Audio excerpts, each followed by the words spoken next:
प्रियंका गांधी के नामांकन से बाहर रहे खड़गे दरवाजे से झांकता हुआ वीडियो अब वायरल हो चुका है और साथ ही बीजेपी के सवाल भी इस वक्त काफी चुभ रहे हैं। तो वहीं झारखंड में जिस तरह से चुनावी सियासी संग्राम जारी है उस पर भी होगी बात। नमस्कार, मैं हूं जया सिन्हा। अगले 1 घंटे में बात करेंगे मिड डे प्राइम में इस वक्त की सुर्खियों की। इस वक्त चक्रवाती तूफान से निपटने को लेकर क्या कुछ तैयारियां हैं, साथ ही बात होगी किस तरह से घड़ी का जो चुनाव चिन्ह है वो है किसके हवाले। सुप्रीम कोर्ट का आज है अहम फैसला, होगी और भी तमाम खबरें। आइए शुरुआत करते हैं मिड डे प्राइम में इस वक्त की सुर्खियों के साथ। भाजपा ने कांग्रेस के दोहरे चरित्र की खोली पोल, कहा दलितों का अपमान नहीं सहेगा हिंदुस्तान। प्रियंका गांधी के नामांकन के समय कमरे के बाहर खड़े दिखे खड़गे।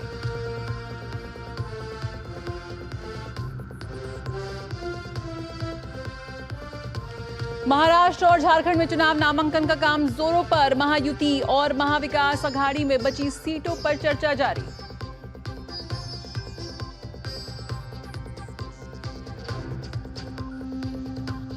राजस्थान और उत्तर प्रदेश विधानसभा उपचुनाव के लिए भाजपा ने जारी की सूची। राजस्थान की 1, वहीं यूपी के लिए 7 सीटों पर उम्मीदवारों का ऐलान।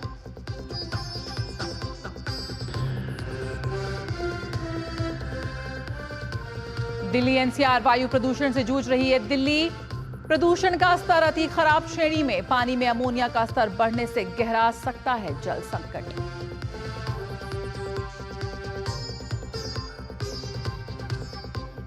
चक्रवाती तूफान दाना के आज रात ओडिशा तट से टकराने की आशंका। नुकसान से बचने के लिए केंद्र और राज्य सरकारों ने कसी कमर।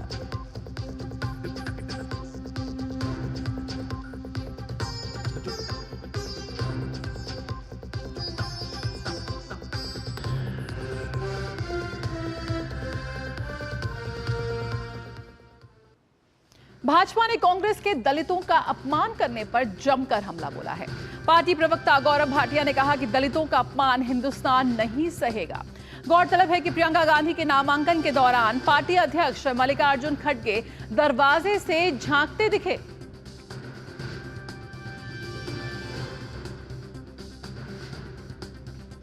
आप देख सकते हैं वीडियो अपने स्क्रीन पर जो वायरल हो रहा है इस वक्त। गांधी परिवार की अनुमति के बिना कमरे में प्रवेश नहीं कर पाए मल्लिकार्जुन खड़गे।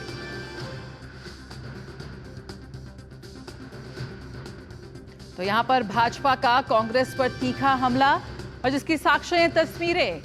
प्रियंका गांधी ने भरा अपना नामांकन और उस वक्त मल्लिकार्जुन खड़गे दरवाजे से झांकते हुए नजर आए। एक बार फिर गांधी परिवारवाद का जो परिवारवाद है वो निकलकर यहां पर सामने आ रहा है कि जब कांग्रेस अध्यक्ष मल्लिकार्जुन खड़गे दरवाजे से झांकते नजर आ रहे हैं।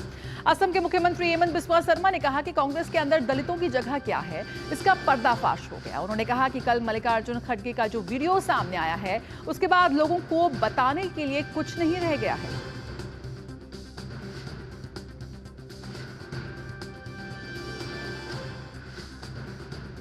तो कांग्रेस ने किया दलितों का अपमान और साफ तौर पर इस वक्त ये जो वीडियो चल रहा है उसको लेकर चौतरफा यहां पर निंदा हो रही है। शैलेंद्र मिश्र हमारे संवाददाता हमारे साथ जुड़े हुए हैं। शैलेंद्र मिश्र, आपसे जानना चाहेंगे, इस वक्त एक प्रेस कॉन्फ्रेंस भी यहां पर गौरव भाटिया ने की और वो जो तस्वीरें हैं वो साफ निकल कर आई है। एक तरह की एक सफाई यहां पर पेश की जा रही है कांग्रेस की ओर से कि 5 जन ही अलाउड थे अंदर और उनको अनुमति दी जाने के लिए। ये जो वीडियो सामने आ रहा है इस पूरी तस्वीरों का सबसे पहले क्या है सच, कि किस तरह से झांकते हुए नजर आ रहे हैं मल्लिकार्जुन खड़गे? देखिए, 3 बहुत महत्वपूर्ण बातें आज बीजेपी ने अपनी प्रेस कॉन्फ्रेंस में की है। सभी जानते हैं कि 5 लोग नामांकन के समय उनको अनुमति होती है कमरे के अंदर जाने के। जो पहली तस्वीर है, जब हमने देखा कि प्रियंका गांधी वाड्रा नामांकन कर रही थी तब उनके पति रॉबर्ट वाड्रा मौजूद थे, उनके बेटे रेहान मौजूद थे, सोनिया गांधी मौजूद थी। उस वक्त मल्लिकार्जुन खड़गे जो कांग्रेस पार्टी के अध्यक्ष हैं वो बाहर थे। उस वक्त चूँकि 5 लोग अंदर थे, बाद में गांधी परिवार ने उनको एक तरह से बुलाया, तब वो बाद में उस कमरे के अंदर गए। तो इससे ये साफ जाहिर होता है कि गांधी परिवार अनुमति देता है अंदर आने की तब मल्लिकार्जुन खड़गे अंदर आते हैं, जबकि वो कांग्रेस के राष्ट्रीय अध्यक्ष हैं। और यही बीजेपी कह रही है कि देखिए, ये कांग्रेस का इतिहास रहा है कि गांधी परिवार को आगे करना है, दलित या पिछड़े को आगे नहीं करना है। सीताराम केसरी जब कांग्रेस के राष्ट्रीय अध्यक्ष थे, तब गांधी परिवार ने उनके साथ क्या सलूक किया था वो सब जानते हैं। और अब मल्लिकार्जुन खड़गे जो दलित परिवार से आते हैं, वो उनके साथ इस तरह का सलूक किया जा रहा है कि गांधी परिवार से अनुमति लेनी पड़ रही है अंदर आने के लिए। तो परिवारवाद और गांधी परिवार हमेशा अपने परिवार को आगे करता है, ये बात आज बीजेपी की तरफ से बीजेपी के राष्ट्रीय प्रवक्ता गौरव भाटिया ने प्रेस कॉन्फ्रेंस के दौरान कही। इसके साथ ही साथ जो हलफनामा दायर किया गया उस पर भी बहुत निशाना साधा है, चूँकि ये नियम है कि कोई भी उम्मीदवार अगर पर्चा भरता है, चुनाव लड़ता है, तो उसे खुद का और अपने पति या पत्नी का या स्पाउस का उसे हलफनामे में उसकी संपत्ति की जानकारी देनी पड़ती है। बिल्कुल, तो जो संपत्ति की जानकारी उन्होंने दी है उसको लेकर भी सवाल यहाँ खड़े हो रहे हैं। शैलेंद्र, आप हमारे साथ बने रहिए। यहाँ पर गौरव भाटिया ने जो प्रेस कॉन्फ्रेंस की, आइए एक बार यहाँ पर दर्शकों को वो सुना देते हैं। यहाँ पर भाजपा ने कांग्रेस के दलितों का अपमान करने पर जो जमकर हमला बोला है, उसमें पार्टी प्रवक्ता गौरव भाटिया ने कहा कि किस तरह से साफ तौर पर यह जाहिर होता है तस्वीरों में, जो हम तस्वीर लगातार दिखा रहे हैं अपने टेलीविजन स्क्रीन पर भी, कि कैसे गौरव भाटिया ने उसमें कहा अपनी प्रेस कॉन्फ्रेंस में कि कांग्रेस ने किस तरह से अपमान किया यहाँ पर जो राष्ट्रीय अध्यक्ष हैं कांग्रेस के मल्लिकार्जुन खड़गे, और वो दरवाजे से झांकते हुए नजर आ रहे हैं। आइए आपको सुनाते हैं। पिछड़े समाज के व्यक्ति को इस्तेमाल करना, दलित समाज को इस्तेमाल करना अगर कोई जानता है तो वो गांधी परिवार और कांग्रेस पार्टी। एक तस्वीर है ये देखिए, ये तस्वीर क्यों दिखा रहा हूं मैं आपको बताता हूं।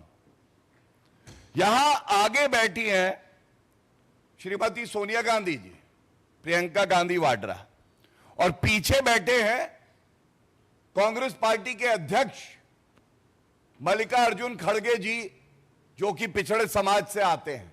हम लोग पिछड़े समाज के व्यक्ति को किसी पद पे बैठाएंगे, लेकिन रिमोट कंट्रोल से चलाएंगे। और असम के मुख्यमंत्री हेमंत बिस्वा शर्मा ने कहा कि कांग्रेस के अंदर दलितों की जगह क्या है, इसका पर्दाफाश हो गया है। उन्होंने कहा कि कल मल्लिकार्जुन खड़गे का जो वीडियो सामने आया है, उसके बाद लोगों को बताने के लिए कुछ नहीं रह गया है। कांग्रेस का अंदर दलितों का पोजीशन क्या है?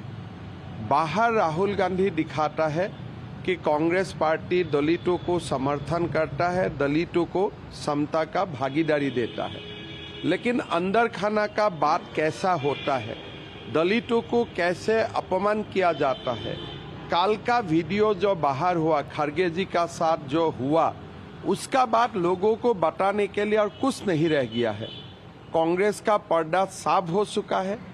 दलितों को वो बाहर में दिखाता है कि हम लोग दलितों का साथ है, अंदर में दलितों को अपमान किया जाता है, as a third class citizen treat किया जाता है, अनटचेबिलिटी को प्रैक्टिस किया जाते हैं।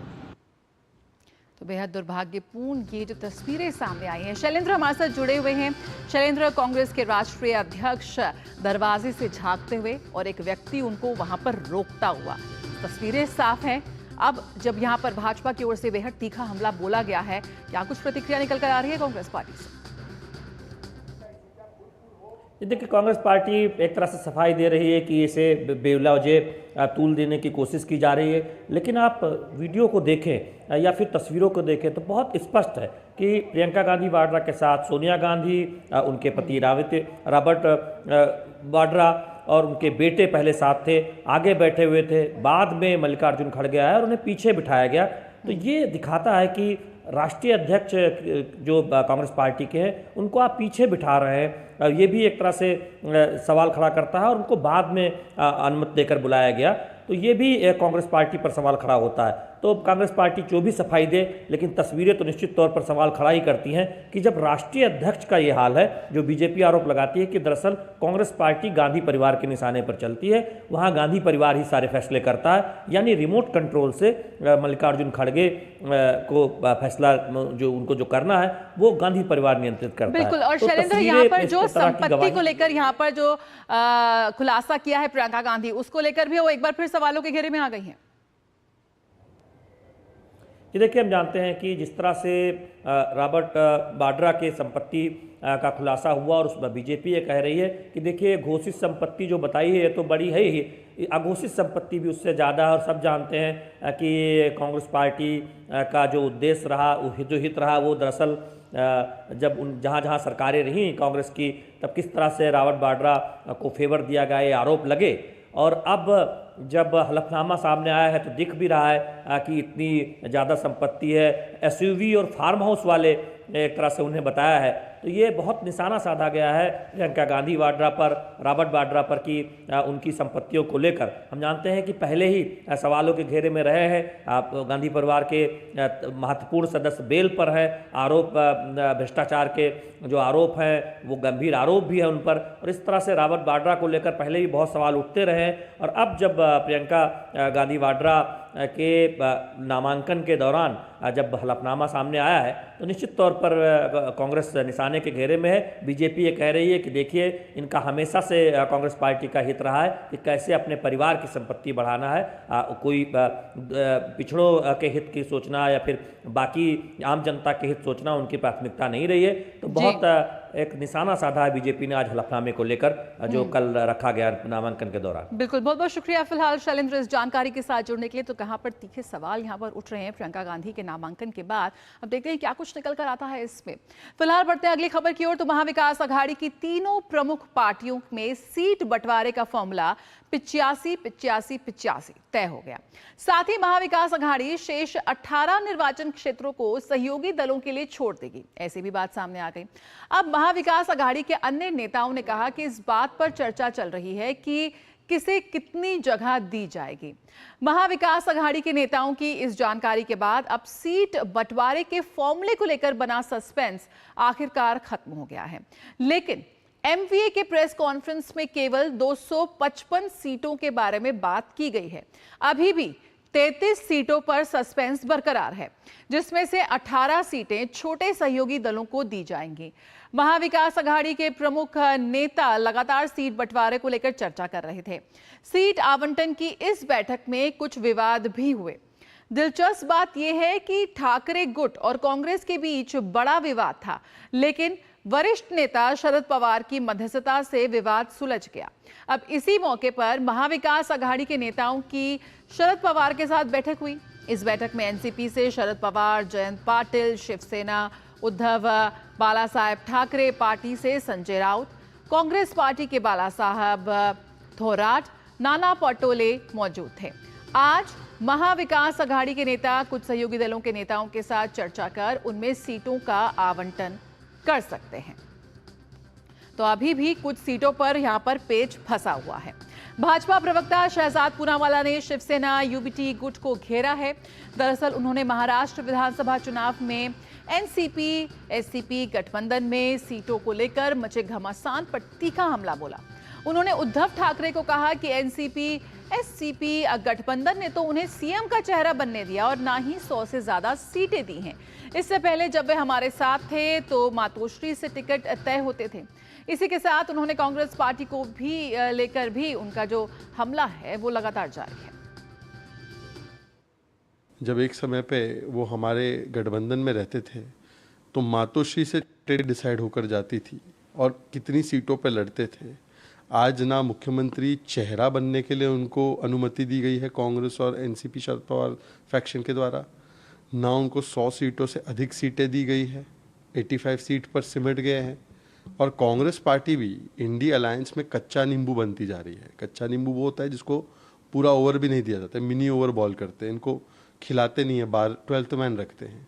कांग्रेस पार्टी की भी दयनीय स्थिति ये है कि कांग्रेस 100 सीट नहीं लड़ पा रही है महाराष्ट्र में। तो कांग्रेस पार्टी आज जिस प्रकार से एक प्रकार से इररिलेवेंट होती जा रही है हर स्टेट में, और उद्धव जी जिन्होंने इतना बड़ा विचारधारा में बदलाव किया, सावरकर जी को गाली देने वाले लोगों के साथ बैठ गए, हिंदुत्व का अपमान करने वाले लोगों के साथ बैठ गए, वहाँ जाकर मिला क्या अब उद्धव जी खुद ही बताए। मुझे लगता है उनको बड़ा मलाल महसूस होता होगा। शिशिर शेलार इस वक्त हमारे साथ जुड़ रहे हैं मुंबई से। शिशिर, सबसे पहले तो जो ये सीटों को लेकर जो सस्पेंस बना हुआ है, अभी भी कुछ सीटें हैं जिस पर पेच फंसा हुआ है, बाकी की तो अनाउंसमेंट कर दी हैं। ये जो पूरा फॉर्मूला तय हुआ था 85-85-85 का, कितना ये उतर कर आया है अभी सामने? अगर एक्चुअल की बात करें, जो फॉर्मूला तय हुआ था वो असलियत में कितना निकल कर आया, और जो ये पेच फंसा हुआ है अभी तकरीबन कह सकते हैं 15 सीटों के आसपास का, तो उसको लेकर अभी क्या कुछ अपडेट मिल रहा है? बिल्कुल, देखिए इस वक्त अगर बात करें तो 85-85-85 का फॉर्मूला जो है कल घोषित किया गया। इससे पहले अगर बात करें तो कुछ अलग ही आंकड़े जो है सूत्रों के हवाले से बाहर आ रहे थे, लेकिन कल तीनों पार्टियों ने स्पष्ट किया कि तीनों पार्टियां समसमान सीट यहां पर लड़ेगी, लेकिन और कुछ सीट्स बची हुई है, उसका आवंटन बचा हुआ है। तो ऐसे में ये देखना है कि कौन सी पार्टी को कितनी सीटें मिलती है। लेकिन जहाँ तक बात करें संजय राउत की, तो उन्होंने दावा किया था कि हम सेंचुरी मारने वाले, मतलब हम मिनिमम जो है 100 टिकट यहाँ पर लेके रखेंगे। लेकिन जिस प्रकार से अब सीटों का आवंटन हुआ है, वो लगता नहीं है कि जो है संजय राउत की पार्टी जो है उनको 100 सीटें मिल पाएगी। वहीं दूसरी ओर इससे पहले जो कयास लगाए जा रहे थे वो ये थे कि कांग्रेस जो है 100 के पार सीट्स यहाँ पर ले पाएगी, लेकिन इस बार अगर देखा जाए तो कांग्रेस को भी 85 सीट मिले हैं। हालांकि इतना होने के बाद भी अब तक कोई स्पष्टता इसीलिए भी नहीं है कि कुछ सीटों का आवंटन अभी भी बाकी है। हालांकि तीनों पार्टियों ने कहा है कि जो मसला सुलझ चुका है, तीनों पार्टियों में चर्चा का दौर जारी है, उसमें कोई वाद नहीं है। लेकिन इसके बावजूद भी जो है अब तक ना ही कांग्रेस की तरफ से सूची जारी हुई है और ना ही एनसीपी शरद पवार पार्टी की तरफ से जो है सूची जारी हुई है। कारण ये बताए जा रहे हैं कि अब तक जो है पूरा ये मसला सुलटा नहीं है और कुछ सीटों पर अभी भी अगर जो देखा जाए तो दावों प्रतिदावों का खेल चल रहा है।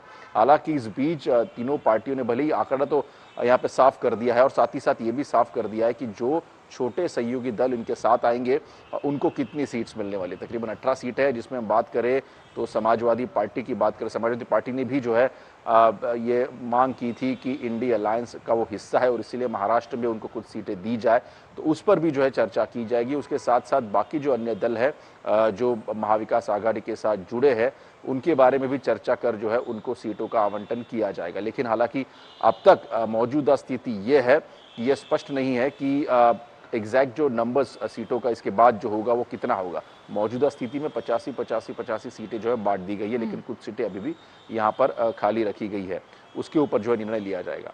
हालांकि महायुति की अगर बात करें तो पूरा दिन भर जो है कल बैठक का दौर कल भी चला था। महायुति के नेता जो है वो कल शाम को आके शरद पवार से मिले थे और उसके बाद ये फॉर्मूला निकलकर सामने आया है।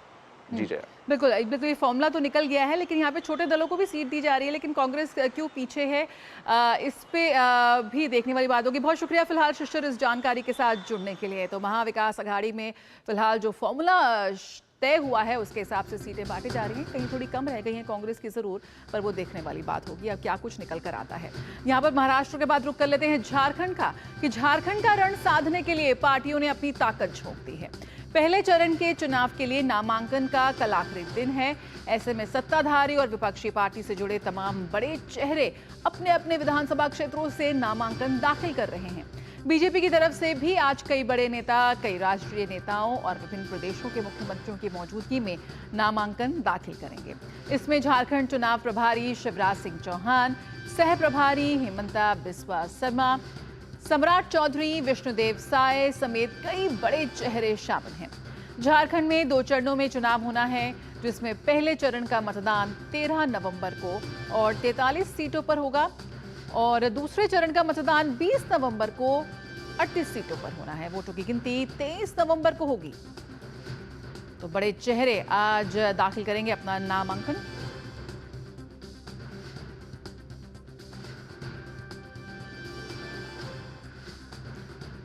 तो पहले चरण के चुनाव के लिए तैयारियां इस वक्त जोर शोर से जारी और झारखंड मुक्ति मोर्चा नेता और झारखंड के मुख्यमंत्री हेमंत सोरेन की पत्नी कल्पना सोरेन ने गांडेय विधानसभा क्षेत्र से पार्टी उम्मीदवार के रूप में अपना नामांकन दाखिल किया है।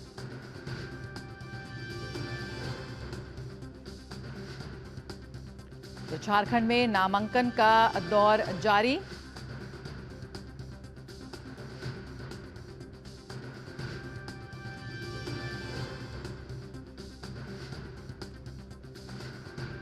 और रांची से हमारे साथ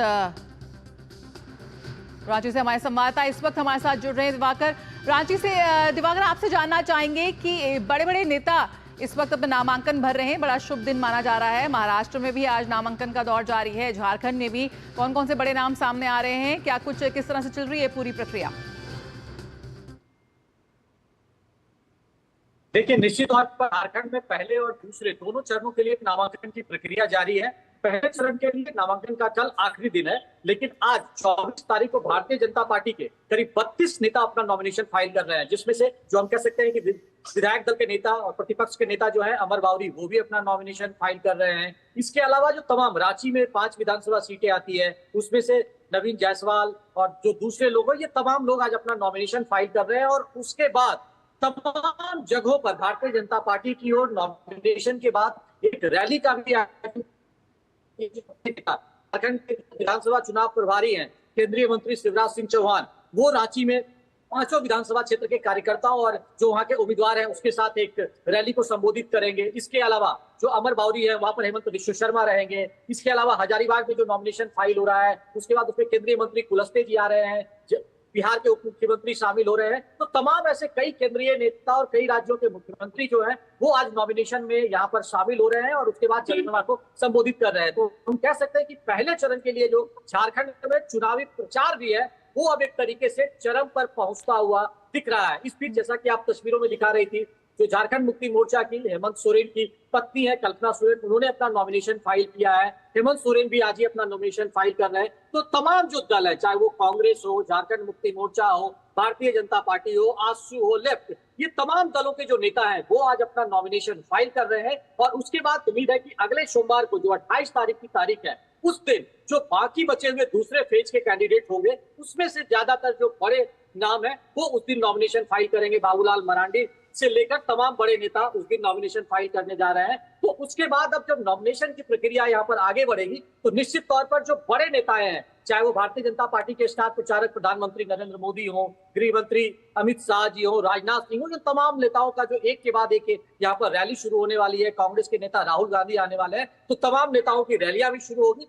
लेकिन आज हम कह सकते हैं कि 100 से ज्यादा जो संभावना है नॉमिनेशन आज फाइल किए जाएंगे। जी बिल्कुल, तो पहले चरण के चुनाव के लिए नामांकन का कल आखिरी दिन है, ऐसे में तमाम बड़े चेहरे जो हैं वो यहाँ पर नजर आ रहे हैं। बहुत बहुत शुक्रिया दिवाकर फिलहाल इस जानकारी के साथ जुड़ने के लिए। तो यहाँ पर महाराष्ट्र और झारखंड का जो सियासी संग्राम है उसमें काफी तेजी आती थी। और यहाँ बढ़ते हैं उत्तर प्रदेश की ओर। उत्तर प्रदेश विधानसभा की 9 सीटों पर होने वाले उपचुनाव को लेकर समाजवादी पार्टी के प्रमुख अखिलेश यादव ने बड़ी घोषणा की है। उन्होंने बताया कि राज्य में इंडिया ब्लॉक के सभी प्रत्याशी सपा के चुनाव चिन्ह साइकिल के निशान के साथ मैदान में उतरेंगे। सपा प्रमुख ने दावा किया कि कांग्रेस पार्टी के शीर्ष नेतृत्व से लेकर बूथ स्तर तक के कार्यकर्ताओं के साथ आने से समाजवादी पार्टी की शक्ति कई गुना बढ़ गई है। उत्तर प्रदेश की सभी 9 विधानसभा सीटों के लिए 13 नवंबर को मतदान होगा। मतों की गिनती 23 नवंबर को होगी। तो यूपी उपचुनाव में यहां पर साइकिल के निशान पर कांग्रेस प्रत्याशी अब चुनाव लड़ते नजर आएंगे। यूपी उपचुनाव में विपक्ष के सीट बंटवारे और इंडी गठबंधन के सभी प्रत्याशियों के समाजवादी पार्टी के चुनाव चिन्ह पर चुनाव लड़ने को लेकर भाजपा नेता राकेश त्रिपाठी ने तंज कसा है। उन्होंने कहा कि भारतीय जनता का कांग्रेस मुक्त सपना यूपी में समाजवादी पार्टी साकार कर रही है। कांग्रेस मुक्त का नारा भारतीय जनता पार्टी ने दिया था, लेकिन उसको उत्तर प्रदेश में साकार कराने का काम अखिलेश यादव जी कर रहे हैं। आखिरकार अखिलेश यादव जी ने घोषित कर दिया कि समाजवादी पार्टी के साइकिल चुनाव निशान पर ही उपचुनाव लड़े जाएंगे। अब कांग्रेस के हाथ खाली हो गए और ये हाथ का पंजा अब हाथ पलता रहेगा। कांग्रेस पार्टी की इस दुर्दशा के कारण केवल कांग्रेस ही है, क्योंकि कांग्रेस ने जैसा मध्य प्रदेश में, हरियाणा में समाजवादी पार्टी के साथ व्यवहार किया, आज समाजवादी पार्टी ने धोबी पछाड़ दांव मुलायम सिंह यादव वाला वो आज कांग्रेस पार्टी को दे दिया है। और कांग्रेस पार्टी इतनी मजबूर है कि 5 सीटों की मांग करते करते आखिरकार बिना चुनाव लड़े ही संतोष कर रही है। तो यूपी के 2 लड़कों की दोस्ती कहां गई दिख रही है। बीजेपी ने आगामी राजस्थान और उत्तर प्रदेश विधानसभा उपचुनाव के लिए नई सूची जारी की है। बीजेपी ने राजस्थान की 1 और उत्तर प्रदेश की 7 सीटों पर उम्मीदवार घोषित किए हैं। राजस्थान में 84 विधानसभा सीट के लिए कारीलाल ननोमा को टिकट दिया गया है, तो वहीं उत्तर प्रदेश में कुंदरकी से रामवीर सिंह ठाकुर, गाजियाबाद से संजीव शर्मा, खैर से सुरेंद्र दिलेर को टिकट दिया है।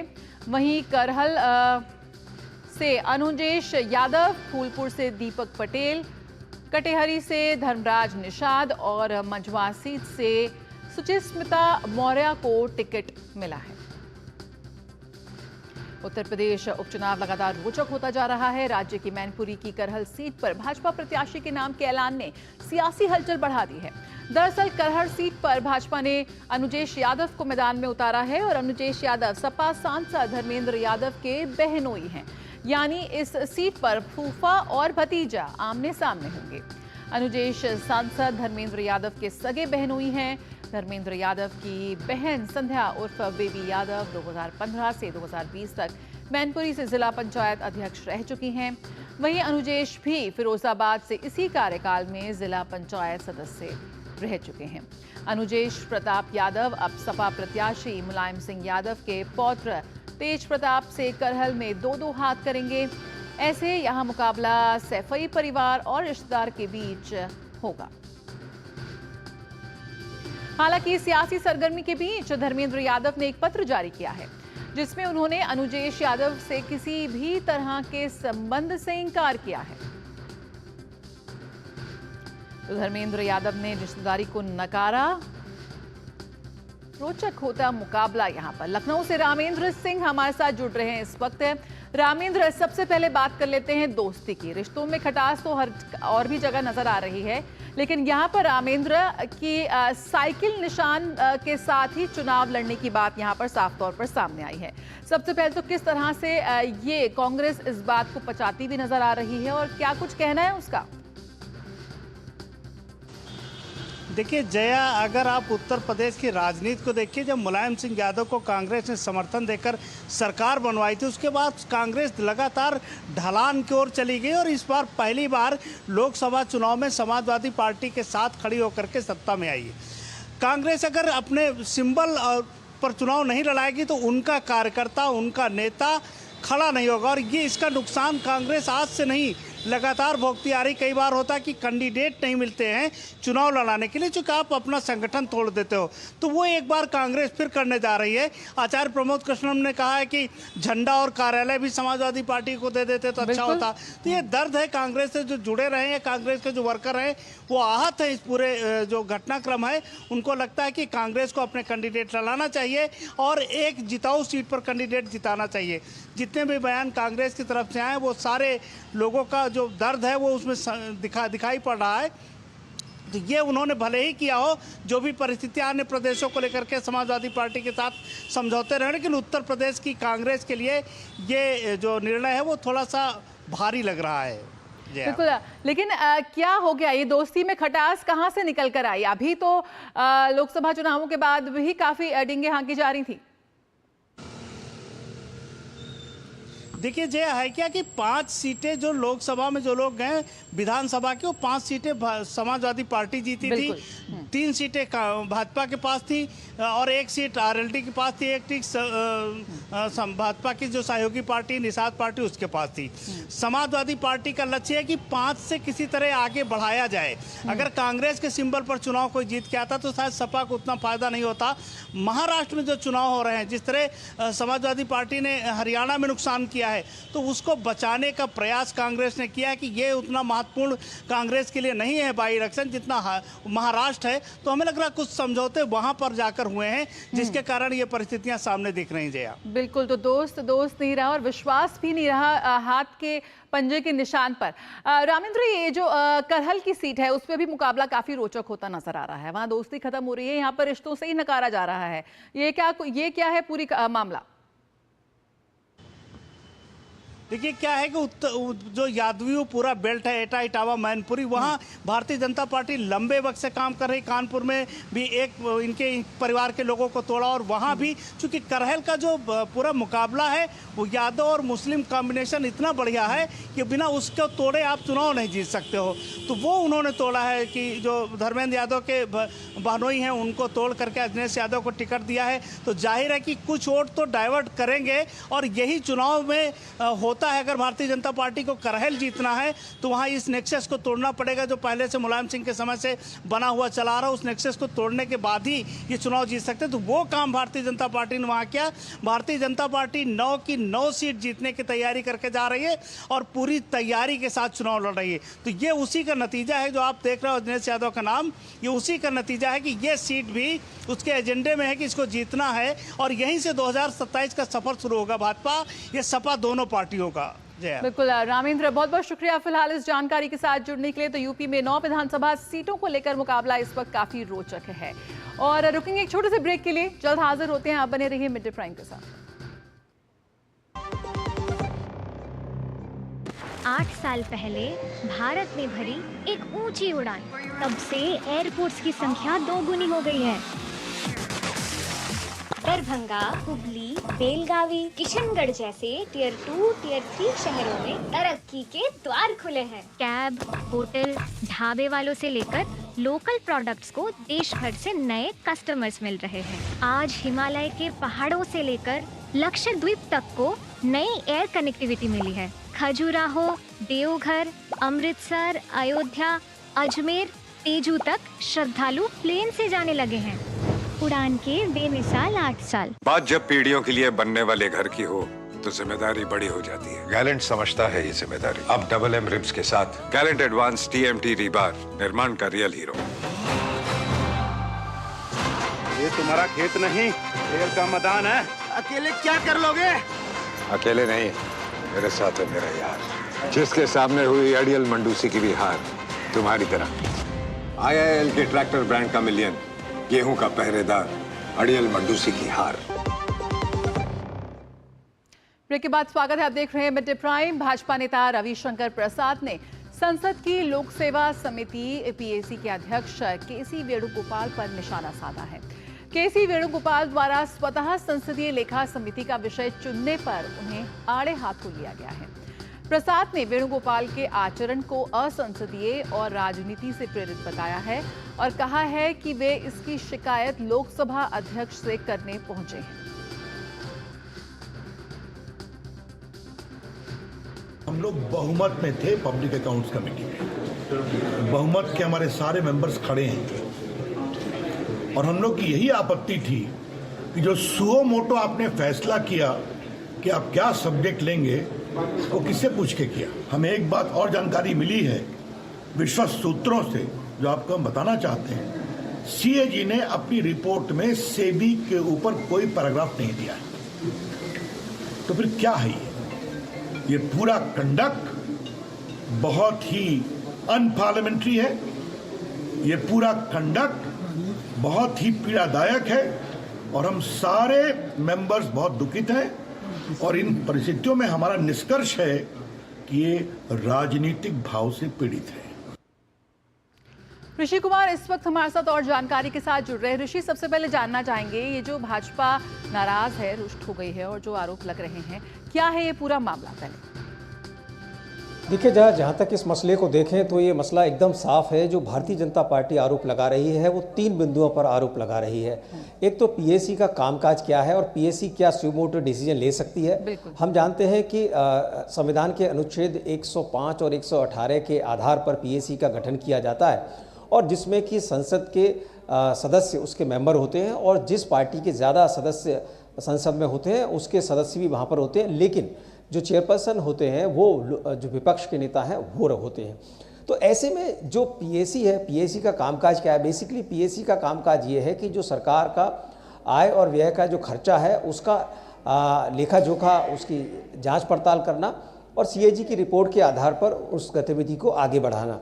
विपक्ष का यानी कि जो BJP है PAC में, उसका आरोप ये है कि जिस तरीके से सुमोटो एक्शन लेने की कोशिश की गई है, सेबी के चेयरपर्सन को बुलाने की, उसमें उनकी राय नहीं ली गई। दूसरा आरोप उनका ये है क्योंकि इसमें चेयरपर्सन सिर्फ और सिर्फ अपने आधार पर नहीं, चूँकि कमेटी के मेंबर्स होते हैं उसके आधार पर कमेटी का एजेंडा तय होता है और कमेटी के एजेंडे में क्या होना चाहिए और क्या वो उनके दायरे में आता है, ये तीसरा बिंदु है। BJP इसमें कह रही है कि जो सेबी है, सेबी के कामकाज को सीधे तौर पे उसकी जांच पड़ताल करने का अधिकार PAC के पास नहीं है, जो BJP का आरोप है।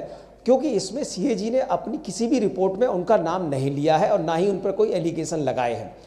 दूसरा मसला आ जाता है कि पीएससी के चेयरपर्सन ने किस आधार पर ऐसा करने की कोशिश की है कि उनको सुमोटो नोटिस देकर उनको कमेटी के सामने पेश होने को कहा। तो उसमें उन्होंने आधार बनाया है कि जो सेबी के चेयरपर्सन हैं उन्होंने कॉन्फ्लिक्ट ऑफ इंटरेस्ट का वायलेशन किया है और जो उन्होंने अन्य जगहों से जो उनके पास कथित तौर पर आरोप भी लगे हैं कि उन्होंने लाभ उठाने की कोशिश की है दूसरी जगहों से सेबी चेयरपर्सन रहते हुए।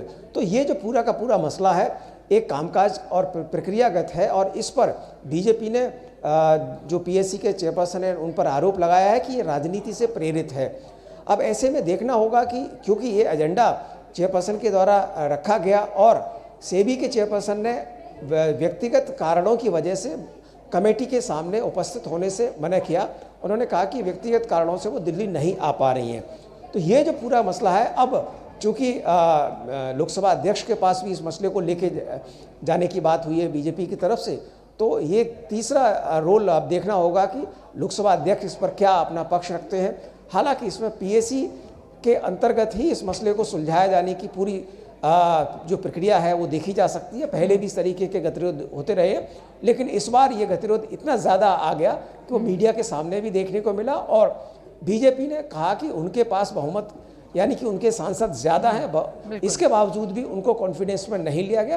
तो ये पूरा का पूरा प्रक्रियागत मसला है, देखना होगा कि आगे क्या इसमें घटनाक्रम उत्पन्न होता है। जी बिल्कुल। तो यहाँ पर जो पीएससी के अध्यक्ष हैं केसी वेणुगोपाल, वो सीधे तौर पर घिरते हुए नजर आ रहे हैं। उन्होंने स्वतः ही पूरे जो एजेंडा था उसको चुन लिया और उसके बाद इस पूरे मामले को लेकर भाजपा जो है वो थोड़ी यहाँ पर काफ़ी नाराज़ नजर आ रही है।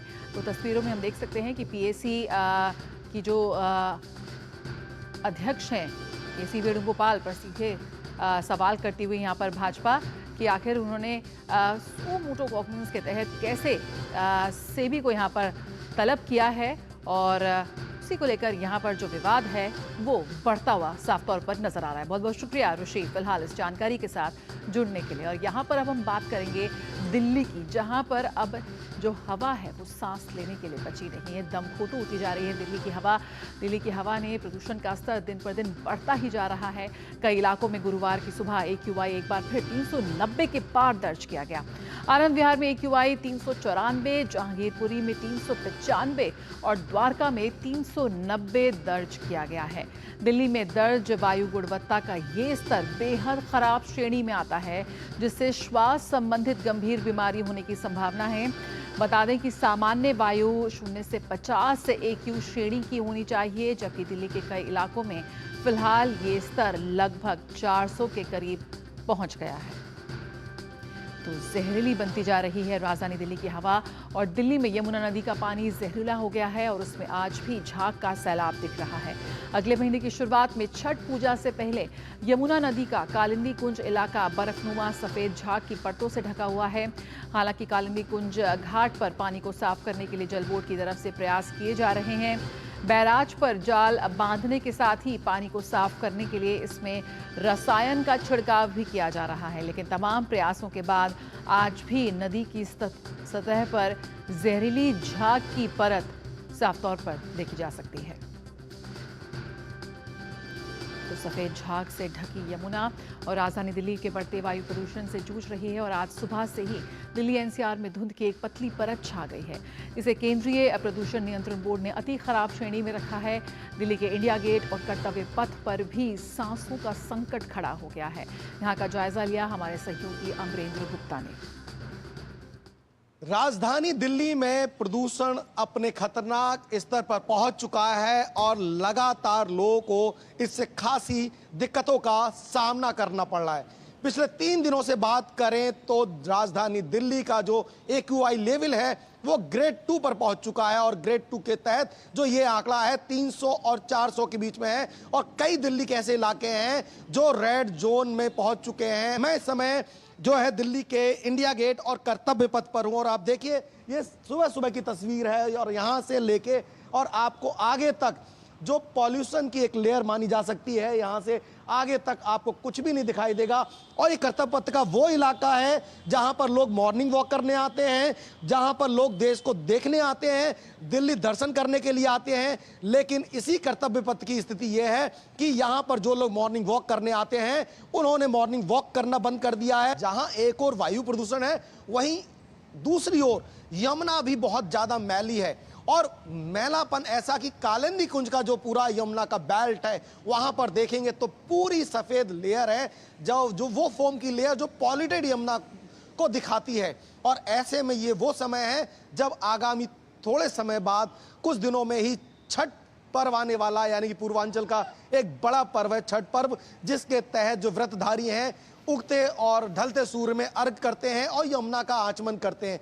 लेकिन वो किस जल का आचमन करेंगे, ये अपने आप में एक बड़ा सवाल है। ऐसे में कहीं ना कहीं दिल्ली की जो आम आदमी पार्टी सरकार है उसके ऊपर बड़े सवाल खड़े होते हैं। दिल्ली के कर्तव्य पथ से कैमरामैन राकेश के साथ अमरेंद्र गुप्ता, डीडी न्यूज, दिल्ली। तो बेहाल एक बार फिर दिल्ली की जनता आसमान से लेकर जमीन तक प्रदूषण की मार झेल रही है। लोग ठीक से सांस भी नहीं ले पा रहे। इस मसले को लेकर पिछले कुछ दिनों से आम आदमी पार्टी पर बीजेपी लगातार हमलावर है। इसी कड़ी में दिल्ली बीजेपी के अध्यक्ष वीरेंद्र सचदेवा अपना विरोध दर्ज करने के लिए आज आईटीओ यमुना घाट पहुंचे और उसमें डुबकी लगाई।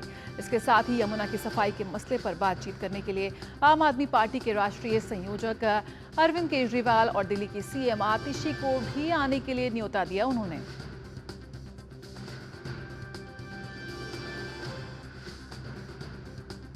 दिल्ली के प्रदेश अध्यक्ष वीरेंद्र सचदेवा इस वक्त हमारे साथ है, जिन्होंने दिल्ली के पूर्व मुख्यमंत्री अरविंद केजरीवाल और मुख्यमंत्री आतिशी मरलेना को इनवाइट किया था यमुना के घाट पर। वीरेंद्र जी, आपने इनवाइट किया था दोनों को, लेकिन वो नहीं आए, आपने डुबकी लगाई और हम देख रहे हैं क्या स्थिति है। देखिए, मैं माँ यमुना के लिए मेरी आस्था है और इस स्थिति में माँ यमुना को देखकर दिल में तकलीफ होती है। और डुबकी मैंने अरविंद केजरीवाल को बुलाया था क्योंकि उन्होंने वादा किया था कि वो डुबकी लगाएंगे चुनाव से पहले। चुनाव सर पर हैं, उन्हें बताना चाहिए कि माँ यमुना के लिए जो 8,500 करोड़ रुपए भारत सरकार ने दिए थे उसका हिसाब दे दें। कुछ दिनों में छठ का पर्व आ रहा है, पूर्वांचल का एक बड़ा पर्व है। छठधारी इसी यमुना का आचमन करते हैं, चाहे कालिंदी कुंज की तस्वीर हो चाहे यहाँ की हो। एक डराती हुई तस्वीर। मैं इसलिए कह रहा हूँ, मैं इस पानी में गया हूँ ना, इस पानी को आप हाथ नहीं लगा सकते। और मेरी माताएं बहनें जब छठ पर्व की पूजा करने यहाँ आएंगी, सूर्य देव को जब अर्घ देंगी, तो इस हालत में उन्हें खड़ा होना पड़ेगा और ये पानी हाथ में लेना पड़ेगा। तो मैं उन माताओं बहनों से भी गुजारिश करता हूं कि ये अरविंद केजरीवाल की सौगात है आपको। अंतिम सवाल, 10 सालों में क्या केजरीवाल सरकार ने प्रदूषण और यमुना प्रदूषण को लेकर कोई काम नहीं किया? दिल्ली सरकार ने पिछले 10 सालों में दिल्ली को लूटने का काम किया है, हर विभाग में भ्रष्टाचार किया और माँ यमुना जो हमारी आस्था है, हमारे सनातन की ताकत है, उसके साथ भ्रष्टाचार किया, खिलवाड़ किया है। और इसलिए मैं कह रहा हूँ, माँ यमुना भी माफ नहीं करेगी। और दिल्ली वाले जिस तरह से इन्होंने लूटने का काम किया, अगर प्रदूषण में काम किया होता तो दिल्ली की आज आबो हवा ठीक होती। दिल्ली के यमुना घाट से कैमरामैन विश्व बंधु के साथ अमरेंद्र गुप्ता, डीडी न्यूज, दिल्ली। जहरीली हवा, जहरीला पानी। दिल्ली प्रदूषण को लेकर भारतीय जनता पार्टी के नेता आरपी सिंह ने दिल्ली सरकार को घेरा है। उन्होंने आरोप लगाया कि पंजाब में सबसे अधिक पराली जलाने की घटना सामने आई है। दिल्ली में प्रदूषण का मुख्य कारण दिल्ली सरकार के अधीन आने वाली लगभग 4,000 सार्वजनिक वाहन है। साथ ही उन्होंने आरोप लगाया कि सार्वजनिक वाहन को ईवी में परिवर्तित करने के लिए आम आदमी पार्टी की सरकार ने कोई ठोस कदम नहीं उठाया। इस साल भी अब तक जो स्टबल बनी हुई है उसमें 1581 केस, ये कल रात तक का फिगर है, 1581 केस पंजाब में हैं स्टबल बनी के। हरियाणा में कुल 665 हैं। परंतु क्योंकि उनको राजनीति करनी है और शायद उनको ध्यान नहीं आता कि जब ये हवा चलती है तो वह पंजाब से आगे जाती है, यूपी से वापस नहीं आती हवा। परंतु क्योंकि उनको राजनीति करनी है और राजनीति कर कर अपनी गलतियों से पला झाड़ना, परंतु वह मूल बात नहीं बता रही कि दिल्ली के अंदर जो प्रदूषण मूल कारण है और जो सारा साल कारण है वह है व्हीकुलर पोल्यूशन, वह है वाहन के कारण से जो प्रदूषण होता है।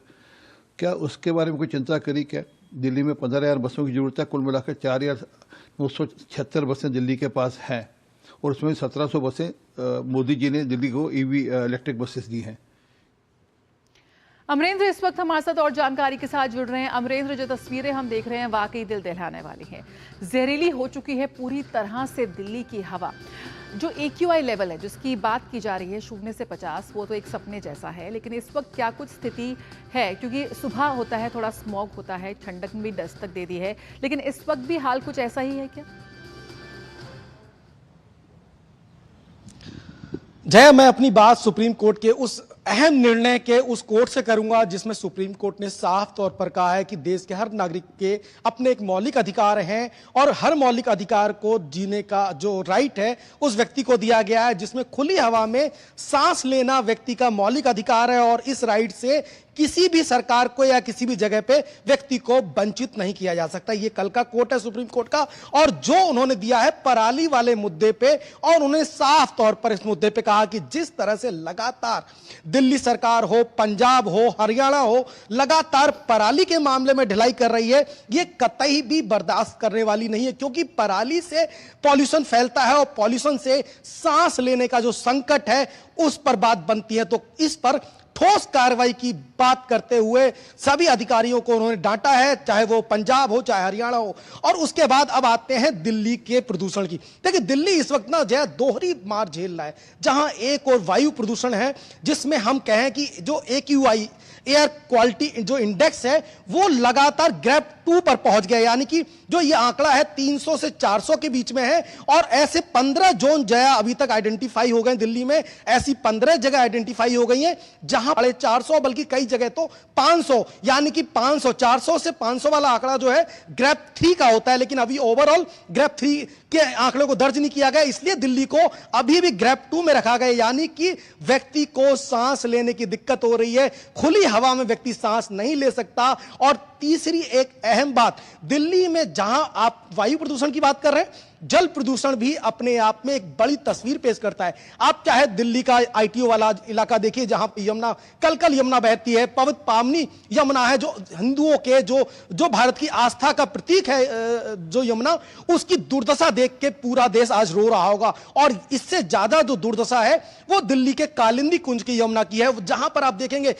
कई किलोमीटर तक यमुना में पानी की जगह सफेद बेल्ट है, जो फोम के बेल्ट है, उसमें आपको पता चलेगा उस लेयर पे कितना पॉल्यूटेड वो बेल्ट है। और अब लगभग एक हफ्ता बचा है जब छठ का पर्व आने वाला है, और छठ के पर्व में जो व्रतधारी हैं वो किस जल से आचमन करेंगे, ये बड़ा सवाल है। और से में देखिए, अब इसके बाद जहां जिसकी जिम्मेदारी है दिल्ली सरकार की, क्योंकि मामला है दिल्ली सरकार का। और दिल्ली सरकार की कल देखिए जब टास्क फोर्स, और हमने सबसे पहले क्रेडिट लिया, DD न्यूज ने सबसे पहले क्रेडिट लिया जया, और पिछले 4 दिनों से हम लगातार इस खबर पर है। और सबसे पहले जब हम पहुंचे कालिंदी कुंज पे, वहां पर कोई व्यक्ति नहीं था, और हमने जब खबर को दिखाया और हमने DD न्यूज ने जिस तरह से यमुना की गंदगी दिखाई और वो सफेद लेयर दिखाया, उसके थोड़ी देर बाद देखिए हरकत होती है, दिल्ली जल बोर्ड की टीम आती है और कल एक टास्क फोर्स का गठन होता है हमारी खबर के बाद। और उसके बाद जो मुख्यमंत्री आतिशी मरलेना है कल एक प्रेस कॉन्फ्रेंस करती है यमुना के, जब घाट पे पहुंचती है तो वो देखिए टोपी कैसे ट्रांसफर की जाती है, अपनी बात को कैसे दूसरे के सर पे नहीं आ रहे। बिल्कुल बिल्कुल, बहुत बहुत शुक्रिया अमरेंद्र फिलहाल इस जानकारी के साथ जुड़ने के लिए। तो यहाँ पर बच्चे बूढ़े सभी इस वक्त इस जहरीली हवा में सांस लेने के लिए मजबूर हैं। अस्थमा के केसेस लगातार बढ़ते जा रहे हैं और त्वचा रोग लगातार बढ़ रहे हैं, लेकिन यहाँ पर सिर्फ कागज़ों में और प्रेस कॉन्फ्रेंसेस में टास्क फोर्स का गठन होता है, लेकिन कहीं ना कहीं भी उसका जो वो है नतीजे निकलकर सामने नहीं आते। फिलहाल जो दिल्ली वासी हैं, देश की राजधानी है, वहाँ पर सांस लेना भी अब मुश्किल हो गया है। बात यहाँ पर चक्रवाती तूफान दाना की, जो तेजी से उड़ीसा और बंगाल तट की ओर बढ़ रहा है। मौसम विभाग से मिली जानकारी के मुताबिक तूफान दाना 15 किलोमीटर प्रति घंटे की रफ्तार से तटीय इलाकों की ओर बढ़ रहा है। फिलहाल ये तूफान पारादीप से 280 और धामरा से 310 किलोमीटर दूर है। इस तूफान का लैंडफॉल धामरा और भीतर कनिका के बीच होगा। लैंडफॉल के वक्त 100 से 120 किलोमीटर प्रति घंटे की रफ्तार से हवाओं के बहने का अनुमान है। अनुमान के मुताबिक लैंडफॉल के समय समुद्र में सामान्य से 2 मीटर ऊंची लहरें उठेंगी। बताया जा रहा है कि साल 2021 में आए चक्रवाती तूफान यास की तरह ही दाना का भी प्रभाव होगा। इस बीच चक्रवात दाना को लेकर प्रशासनिक अमला भी पूरी तरह से अलर्ट मोड पर है। इंडियन कोस्ट गार्ड को भी हाई अलर्ट पर रखा गया है। कोस्ट गार्ड हालात पर बारीकी से नजर रख रहा है और चक्रवात के प्रभाव से उत्पन्न किसी भी आपात स्थिति से निपटने के लिए तैयारी सुनिश्चित करने को लेकर सक्रिय कदम उठाए गए हैं। कोस्ट गार्ड को पश्चिम बंगाल और उड़ीसा में जहाजों, विमानों और रिमोट ऑपरेटिंग स्टेशन को मछुआरों और नाविकों को मौसम की नियमित चेतावनी और सुरक्षा सलाह प्रसारित करने का काम सौंपा गया है। भुवनेश्वर स्थित पीजू पटनायक अंतर्राष्ट्रीय हवाई अड्डे पर बृहस्पतिवार शाम से उड़ानों का परिचालन 16 घंटों के लिए निलंबित कर दिया गया है। तूफान दाना के मद्देनजर पूर्वी रेलवे अपने सियालदाह मंडल में बृहस्पतिवार रात 8 बजे से शुक्रवार सुबह 10 बजे तक 190 लोकल ट्रेन का परिचालन नहीं करेगा। तो आप तस्वीरों में देख सकते हैं यहाँ पर अलग अलग जगहों पर इस वक्त जो तूफान दाना है उसकी क्या कुछ स्थिति बताई जा रही है। दिल्ली मौसम विज्ञान विभाग के निदेशक मृत्युंजय महापात्रा ने बताया कि दाना चक्रवात को लेकर पश्चिम बंगाल और उड़ीसा में 24 और 25 अक्टूबर का अलर्ट जारी किया गया है। इस दौरान समुद्री लहरों के 1 से 2 मीटर तक ऊपर जाने का अनुमान है।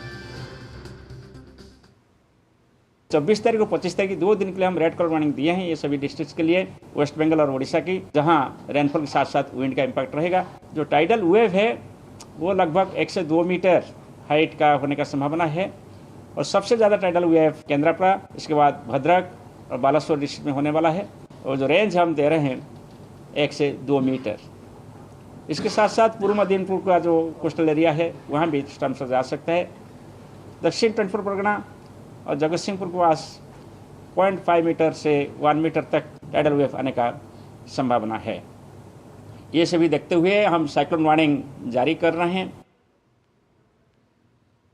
उड़ीसा और पश्चिम बंगाल में दाना का कहर जारी है। दूरदर्शन संवाददाता और मिलेश भट्ट ने पारादीप से हालात का जायजा लिया। पारादीप में यहाँ पर तेज हवाएं चल रही हैं और बारिश बहुत तेज हो रही है, लिहाजा जो पेड़ कट यहाँ पर जो है गिर रहे हैं, आंधी से तूफान से जो पेड़ गिर रहे हैं उन पेड़ों को तुरंत जो है यहाँ पे जो क्यूआर टीम है वो जो है उन पेड़ों को काटने का काम कर रही है। साथ ही जहाँ पर जल जमाव हो रहा है तो म्युनिसिपल कॉरपोरेशन जो पारादीप है उसके लोग यहाँ पर आकर के तुरंत उस जल जमाव जो है उस जल जमाव को यहाँ से हटाने का काम कर रहे हैं। नौसेना के 2 जहाज हैं, जिन जहाजों को जो है अलर्ट मोड पे रखा गया है। उसके अलावा जो संवेदनशील जो गांव थे 3000 जो गांव थे उन गांवों से जो है लोगों को जो है सुरक्षित जो राहत शिविर बनाए गए हैं उन शिविरों में जो है पहुंचा दिया गया है। वहां पे प्रशासन ने हर तरीके की जो है सुविधाएं दे रखी हैं, तब चाहे पानी हो, स्वास्थ्य हो या फिर उसके अलावा बिजली हो, ऐसी तमाम सुविधाएं वहां पर मौजूद हैं। तो ये कह सकते हैं कि प्रशासन ने जो है या उड़ीसा सरकार ने जो ये चक्रवाती तूफान दाना है इससे लड़ने की पूरी तैयारी कर रखी है। बिल्कुल, तो यहाँ पर तैयारी पूरी है प्रशासन की ओर से। सीधे पारादीप का इस वक्त रुक कर लेते हैं पारादीप का। उर्मिलेश हमारे साथ मौजूद है। उर्मिलेश, इस वक्त क्या कुछ स्थिति बताई जा रही है? इस वक्त मैं देख सकती हूँ आप राहत शिविर में मौजूद हैं। किस तरह से जो राहत और बचाव कार्य के तहत आगे बढ़ रही है चीज़ें, और इसके लैंडफॉल के बाद जो अभी बताया जा रहा है कि इस रफ्तार के साथ 15 किलोमीटर की रफ्तार के साथ ये बढ़ता हुआ नजर आ रहा है, उसको लेकर अभी क्या कुछ अपडेट है?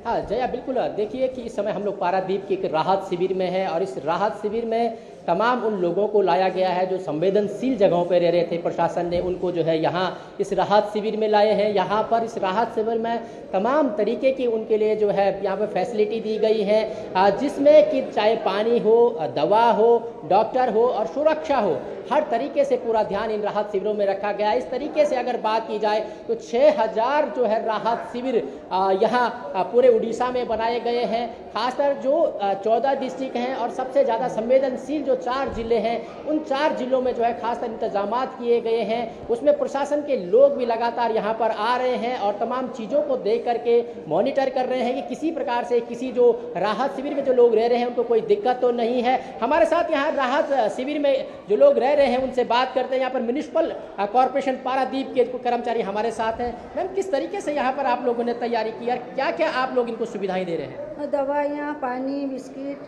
ORS, गर्भवती महिलाओं के लिए सब कुछ सुविधा हुई है। तो तमाम लोग यहाँ पर मौजूद है तो और भी लोग आएंगे शाम को। तो हमारे प्रशासन को सब कुछ सुविधाएं कर रहे हैं। एक बात और है कि जिस तरीके से सरकार ने कहा कि यदि कोई महिला डिलीवरी किसी की होने वाली होगी तो उसके लिए भी कोई इंतजाम है यहाँ पे? जी हाँ, जो आशा आंगनबाड़ी यार मौजूद है और डॉक्टरों का सुविधा है, टोल फ्री नंबर लिया गए थे, तो कुछ सुविधा के लिए सब कुछ मौजूद है। तो देखा जया आपने कि जिस तरीके से यहाँ पर इन्होंने बताया कि हर तरीके से यहाँ पर जो है प्रशासन की तरफ से जो है सुविधाएं दी गई हैं, और इस जो ये चक्रवाती तूफान दाना है, इस दाना की अगर बात की जाए तो अभी बहुत तेज बारिश यहाँ पर हो रही है और हवाएं चल रही है। उम्मीद की जा रही है कि ये आज रात तक यहाँ पर लैंडफॉल होगा, लेकिन उस समय कैसी स्थिति रहेगी इसको लेकर के सुरक्षा के चाक चौबंद यहाँ पर व्यवस्था की गई है। समुद्र के किनारा धारा 144 यहाँ पर लगाई गई है, किसी को भी जाने की इजाजत उधर नहीं है। पूरा प्रशासन ने वहाँ पर पुलिस फोर्स को लगा रखा है। साथ ही अगर बात की जाए तो यहाँ पर एनडीआरएफ है, ओडीआरएफ है और अग्निशमन के लोग यहाँ पर जो है तैनात किए गए हैं। और यहाँ पर खुद जो है अभी कुछ देर पहले जो उड़ीसा के मुख्यमंत्री हैं जया, उन्होंने तमाम जो संबंधित एजेंसियां हैं, तब चाहे कोस्ट गार्ड हो, नेवी हो, एनडीआरएफ है, ओडीआरएफ है, उसके अलावा भी तमाम जो एजेंसियां हैं, उन एजेंसियों को जो है वीडियो कॉन्फ्रेंसिंग के जरिए से जो है उनसे बैठक की और हालात का जायजा लिया है। जया बिल्कुल, बहुत बहुत शुक्रिया फिलहाल हमसे जुड़ने के लिए और मिलेश इस जानकारी देने के लिए। तो चक्रवाती दाना से निपटने के जो उपाय किए जा रहे हैं वो लगातार हम आपको तस्वीरों में दिखा रहे थे, किस तरह से हमारे संवाददाता इस वक्त राहत शिविर से रिपोर्टिंग कर रहे थे। खबरों में आगे बढ़ेंगे। केंद्रीय शिक्षा मंत्री धर्मेंद्र प्रधान और ऑस्ट्रेलिया के दौरे पर है वो, और इस दौरान उन्होंने भारतीय विश्वविद्यालयों और ऑस्ट्रेलिया में सार्वजनिक विश्वविद्यालयों के गठबंधन इनोवेशन रिसर्च यूनिवर्सिटीज के कार्यक्रम में हिस्सा लिया। अपने सोशल प्लेटफॉर्म एक्स पर पोस्ट करके केंद्रीय शिक्षा मंत्री ने कार्यक्रम को ज्ञानवर्धक बताया। इस दौरान केंद्रीय शिक्षा मंत्री ने IRU घटक विश्वविद्यालयों को भारत आने के लिए आमंत्रित करने के साथ ही भारत में पूर्णकालिक परिसर स्थापित करने की भी अपील की है। साथ ही UG, PG पाठ्यक्रमों में जुड़ाव और उभरते रणनीतिक क्षेत्रों में अनुसंधान को बढ़ावा देने पर भी जोर दिया। मिड प्राइम में फिलहाल इतना ही। खबरों का सिलसिला जारी रहेगा। आप जुड़े रहिए दूरदर्शन न्यूज के साथ। मुझे दीजिए इजाजत। नमस्कार।